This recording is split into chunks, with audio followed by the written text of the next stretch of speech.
Fala, Blaugranas! Matheus Norman aqui para mais um vídeo no canal do Blaugrana Brasileiro. E hoje nós vamos abordar o tópico que tomou conta dos noticiários da Espanha ao longo dessa semana e já está começando a ganhar até destaque internacional.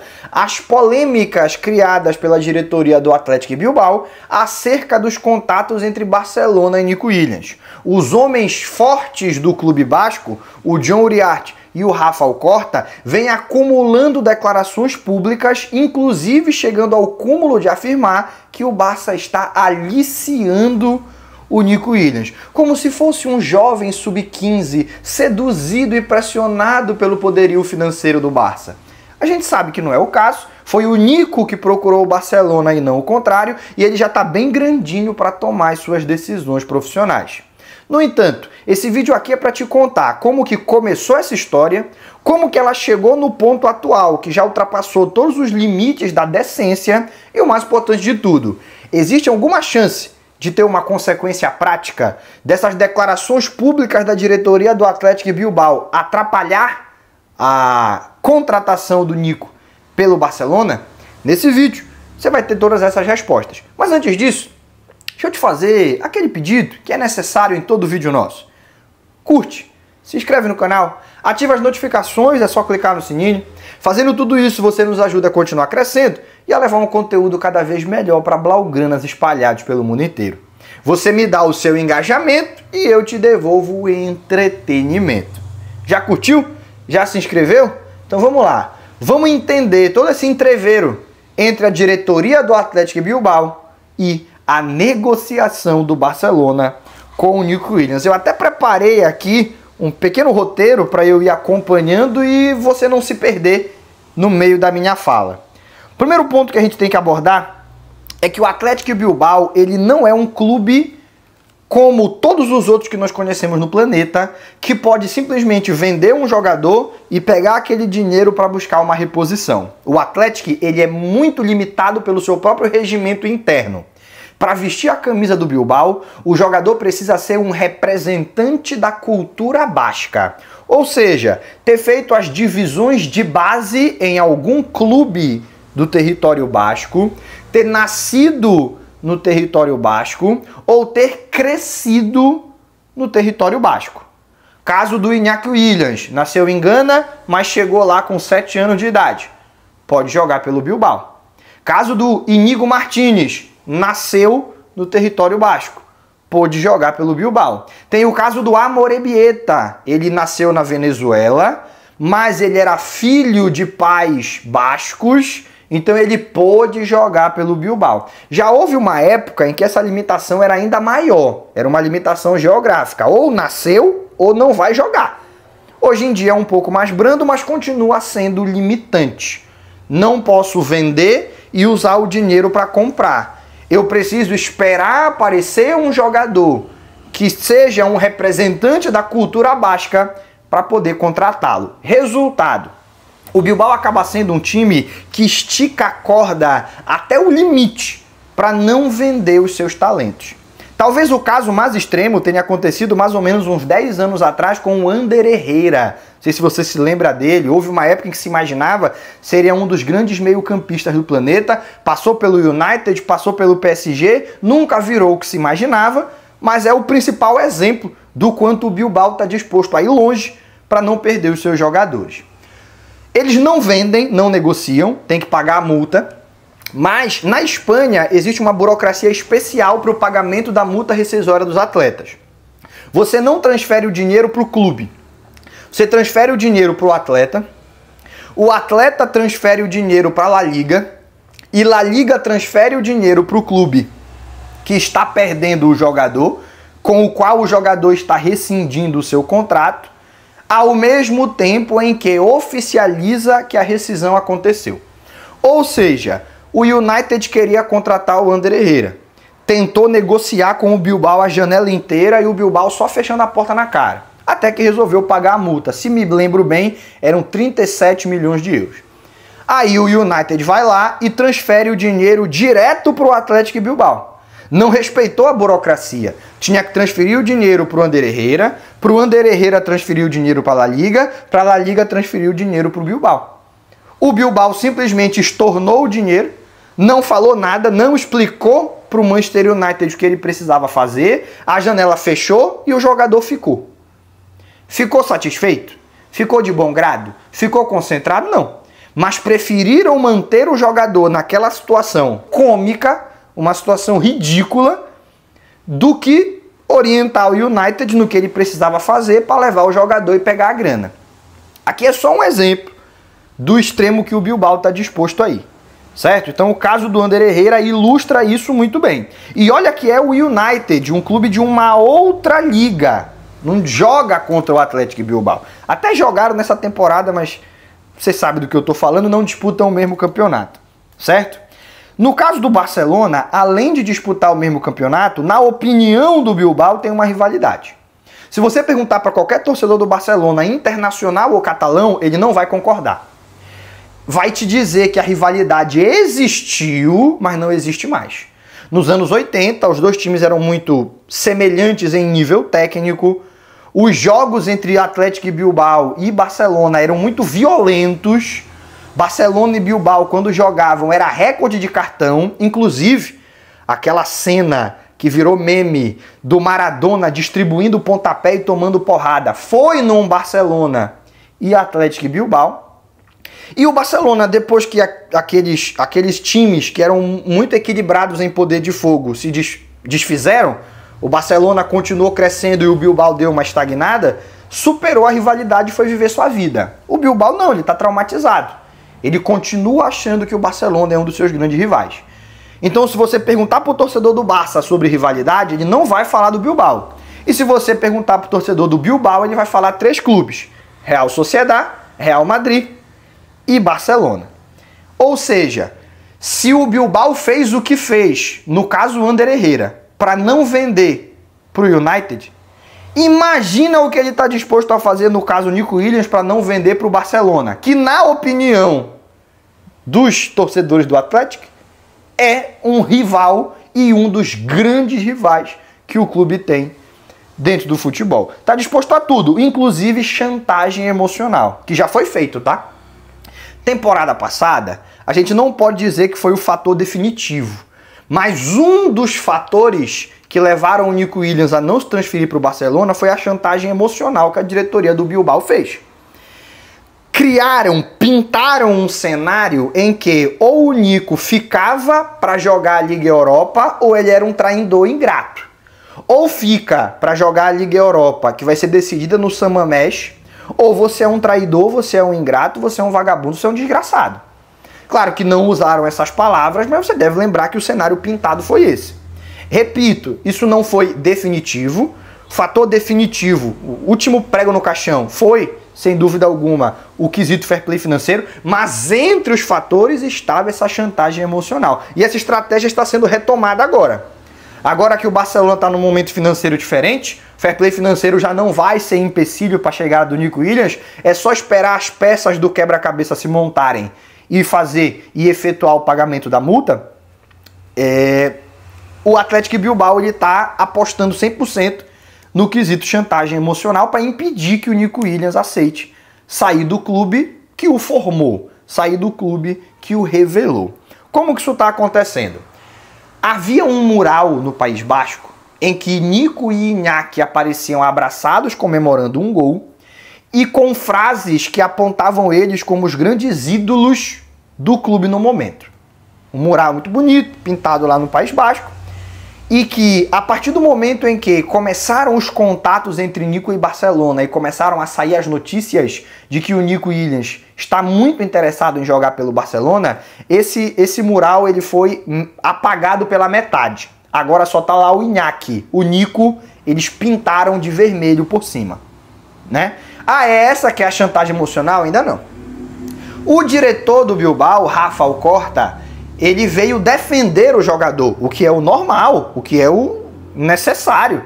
Só que não no tom de respeitar a liberdade do atleta de escolher o seu futuro profissional. O tom das declarações do Rafa Alcorta era de respeitar um atleta que jamais trairia o clube.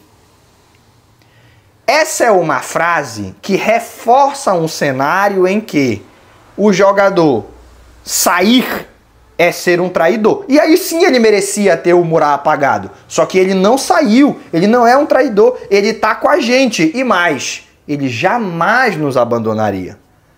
Tu tá percebendo? Sutil, mas eficiente. O cenário volta a existir e os ânimos voltam a chegar a níveis extremos. Eu saio, isso é a cabeça do Nico Williams, eu vou ganhar grandes títulos com a camisa do Barcelona, mas o clube que me revelou e a torcida que me ama vai me considerar um traidor.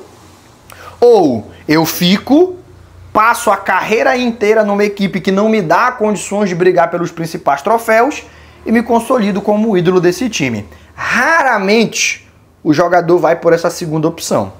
Eu me lembro do Totti, que era jogador da Roma, até mesmo a nível nacional teria dificuldade para levantar troféus, a nível continental então nem se fala, que teve ofertas do Real Madrid, janelas consecutivas, e sempre disse que não queria nem escutar, ele queria passar a carreira inteira na Roma.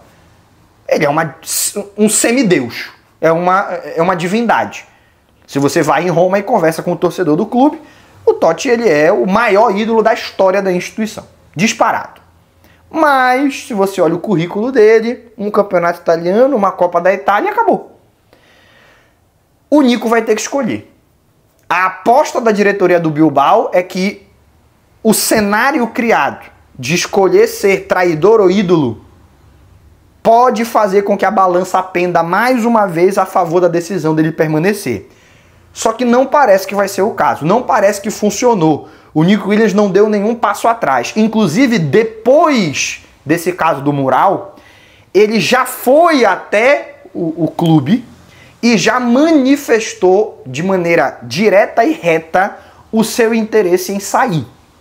Recebeu ofertas de renovação e ao invés de cozinhar, não sei, bora ver, ele foi bastante direto. Não quero, não pretendo renovar. Não importa se o meu salário vai aumentar, enfim, não quero renovar, eu quero sair, eu quero jogar no Barcelona. Ali começou a mudar um pouco o discurso. Ali o discurso do ele jamais nos trairá não funciona mais. E aí começa uma outra estratégia, a estratégia de vilanização do Barça. É aí que entram as últimas declarações de que o Barcelona estaria aliciando o Nico Williams. Por quê? Porque se eles vão bater no jogador, não adianta muita coisa. Eu estou sendo agredido pela minha diretoria, eu vou mais querer ir embora o mais rápido possível. Mas se eu transformo o jogador em inocente, coitado, ele está sendo aliciado, ele nem entende direito o que estão fazendo com ele, e eu transformo o clube que o está querendo contratar no vilão, eu continuo vivo nessa briga. Eu continuo vivo nessa tentativa de manter o talento jogando pelo Bilbao e de afastá-lo pelo menos de jogar no Barcelona, que é considerado um rival. Talvez o Nico Williams até saia, mas que ele vá para o Bayern de Munique. Para o Barcelona, não. Essa é a vontade da diretoria do Bilbao. Eles já aceitaram que eles vão perder o jogador, mas pelo menos que ele não vá para o Barcelona. Então começa uma segunda etapa, vilanizar o Barcelona. O problema não é o Nico, o problema é o Barcelona. É o Barcelona que alicia, é o Barcelona que é desonesto, é o Barcelona que não tem condições financeiras e mesmo assim fica seduzindo os jogadores. A vilanização do Barça está em curso. E aí, o último ponto, né, dessa história, a última manifestação pública do Bilbao, ridícula, que ultrapassou todos os limites da decência, se é que eles já não tinham sido ultrapassados com as atitudes anteriores, de ir até La Liga pedir, e eles reconheceram isso. Não é boato de rede social, porque tem tudo para ser fake uma informação dessa, mas não é verdadeira, eles admitiram, e com orgulho, que é o que mais me surpreende, foram até La Liga e solicitaram que as negociações fossem barradas enquanto o Barcelona não estivesse na regra 1-1. Alegando que o clube não está numa situação financeira de fazer contratações e mesmo assim está querendo contratar um dos seus jogadores. Por que isso daqui é completamente surreal? Por dois motivos. Primeiro que é inédito. Nunca nenhum clube foi até La Liga pedir para que o seu jogador não saísse. Se o jogador quer sair, que saia. A gente vai buscar outros reforços. E o mais importante de tudo, não existe em nenhuma linha do regulamento do fair play financeiro espanhol, em nenhuma linha, em nenhum parágrafo, em nenhuma página, não há nenhum momento, nenhuma frase que direcione a interpretação de que um time não pode comprar os jogadores. Todas as punições estão relacionadas a não poder inscrever. Então, se o Barcelona quiser comprar o Nico Williams, não há nada que o Bilbao possa fazer e nem La Liga. Só o que a Liga pode fazer é, o jogador foi comprado e os critérios do fair play financeiro não foram atendidos, esse jogador não vai poder ser inscrito. Mas barrar a venda não é uma prerrogativa que a La Liga tem. Então não poderia fazer isso. E pela primeira vez em muito tempo eu vi um pouco de coerência na atitude do Javier Tebas. Porque ele recebe, claro, o presidente John Uriarte, o presidente do Bilbao, vem cá, vamos conversar, papá. Mas ele não dá nenhuma informação específica de como está a situação financeira do Barcelona, explica para o presidente o funcionamento do fair play, o que um clube precisa fazer para estar na regra 1 para 1, ele explicou, sem dizer que se o Barcelona está ou não nesse momento dentro dessa regra, e ainda explicou que a regra 1 para 1 não é um pré-requisito para contratar e inscrever. Ela simplesmente facilita a vida de quem quer contratar e inscrever. O Barcelona, durante esses últimos anos, não estava na regra 1 para 1, contratou e inscreveu. Então não é empecilho. É mais fácil, você consegue fazer contratações mais chamativas e mais numerosas se você está dentro dessa regra. Por quê? Você pode gastar €1 para cada €1 arrecadado. 1 para 1. Entra €1, eu gasto €1. É a regra 1 para 1. Quando você não está nela, você está na 2 para 1, você tem que ganhar €2 para gastar 1. E tem o mais extremo que é o 4-1. Você tem que ganhar €4 para gastar 1. Os clubes que estão sendo punidos no fair play financeiro não estão proibidos de contratar. Eles só vão ter mais dificuldade, 4 para 1, 2 para 1, muito mais difícil do que 1 para 1. E ainda assim, não é no momento da contratação, é da inscrição. Então, nenhum desses movimentos do Athletic Bilbao vão ter qualquer efeito prático nas negociações entre Barcelona e Nico Williams. Essa talvez seja a frase que você mais queria escutar nesse vídeo e está aqui. Nada do que o Bilbao está fazendo tem qualquer validade jurídica ou afetou os desejos do jogador. O acordo entre Barcelona e Nico Williams segue valendo. O Barcelona está esperando o momento certo de efetuar o pagamento da multa. Isso vai ser semana que vem, depois da virada do mês, que é para ser uma contratação da temporada 25-26 e não da temporada 24-25. Isso a gente já explicou em outros vídeos que faz diferença, tem post lá no Instagram, enfim, para mostrar por que isso é necessário. Só resumindo bem rapidamente para a informação não ficar incompleta. Se você comprar o jogador, se o pagamento da multa acontecesse até 30 de junho, o Barcelona terminaria a temporada com prejuízo, não estaria na regra 1 para 1 e não ia conseguir inscrever o jogador a próxima temporada. Ele sendo comprado a partir do dia 1º de julho, o Barcelona termina a atual temporada com lucro e inicia a próxima temporada na regra do 1 para 1 e vai poder inscrevê-lo. Então, resumindo, é basicamente isso. Assim que a virada do mês acontecer, o Barcelona deve efetuar o pagamento da multa e daquele momento em diante, o papo é com La Liga. O Athletic Bilbao não tem mais nada a ver com isso. E La Liga não pode devolver o jogador para o seu antigo destino. O máximo que pode fazer é tentar impedir a sua inscrição. Por tudo que a gente já está sabendo até agora, isso não deve acontecer, a contratação deve acontecer, a inscrição deve acontecer e o Nico Williams vai jogar pelo Barcelona ao lado de Rafinha, ao lado de Yamal, ao lado de Dani Olmo, ao lado de Lewandowski, que deve ser, o que já era na última temporada, deve ser ainda mais na próxima, o melhor ataque do futebol mundial. Certo? Então, só o que o Bilbao vai conseguir com todo esse papelão que está fazendo é passar vergonha. Nico Williams será jogador do Barcelona. Tudo bem? Espero que esse vídeo tenha esclarecido um pouco essa situação. Espero que você tenha entendido por que o Bilbao está fazendo o que está fazendo e por que eu estou super tranquilo de que não terá nenhum efeito prático no negócio entre Barcelona e Nico Williams. Se você ficou até o final é porque gostou do vídeo, então eu reforço o pedido. Curte, se inscreve no canal, ativa as notificações, é só clicar no sininho. Fazendo tudo isso, você me ajuda a continuar crescendo e a levar um conteúdo cada vez melhor para blaugranas espalhados pelo mundo inteiro. Você me dá o seu engajamento, eu te devolvo entretenimento. E por hoje, a gente encerra. Aquele abraço e até o próximo vídeo.